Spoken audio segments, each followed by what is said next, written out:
16-point lead, but second half it seemed like you were able to take care of that a little bit better, and that helped you guys. We went over that at halftime. We knew that was coming. We knew that they were going to bring some full court pressure because that's their style. It didn't surprise us.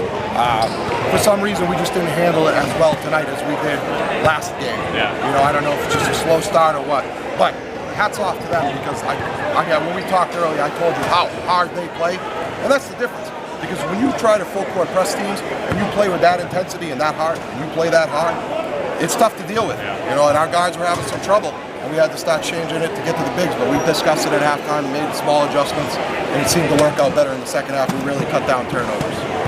After they made that comeback at the end of regulation, what was the message going into that overtime? How are you guys able to regroup? Yeah, the message was simple. We've seen them do that before. We watched them on film.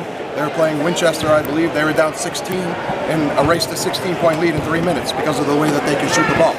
When we spoke the other, I told you, I think Coach Connors is one of the best coaches in the state. So those kids are not going to quit, and that's what makes them so tough. You know, and I told my guys, you just got to keep doing what we're doing. We were getting layups, we were getting free throws, we just weren't converting.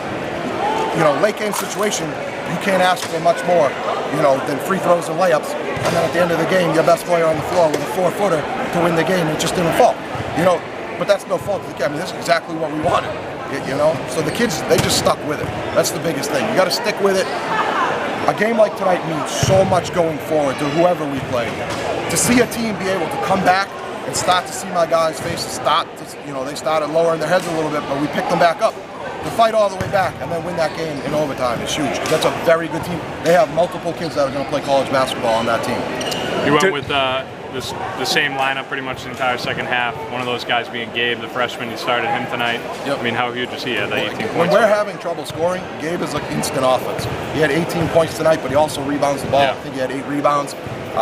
So he wasn't going to be able to come off the floor if we were struggling scoring the basketball. Yeah. I'm a little shocked we gave up 60 points.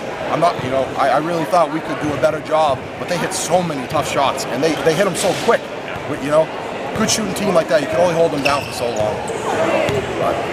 But when it comes to the lineup, I would have liked to play Nick B and Austin Moore. They're so small that I couldn't go with a big lineup, especially playing that man-to-man, which we knew came coming in, and that's why we made a change to our starting lineup. It's all matchups, you know. Damian Boris down the stretch, he hit a couple big threes for you guys. Free throws too. I mean, huge, because he's a senior captain, and I was getting on him all game because he looked in the first half like he was mentally checked out. He was elsewhere. I don't know what was going on, but that shows the type of kid he is. To take me in his face, challenging him, and then to respond like that. We were having trouble at the end of the game, knocking free throws down. He put that game away for us, and that's what a senior does. Senior captain. Coach, what about the foul trouble you guys got into early in tonight's game? That was difficult to handle. A lot of tough decisions. I don't think the referees did a poor job at all. I know everybody was going nuts on them.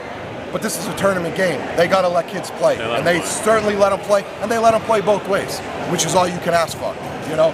And a team like that's so scrappy, and a big physical team like us, it looks pretty messy out there, you know, but I thought they did a really nice job. We gambled a little bit late in the second quarter, leaving Duncan in with 2 fouls.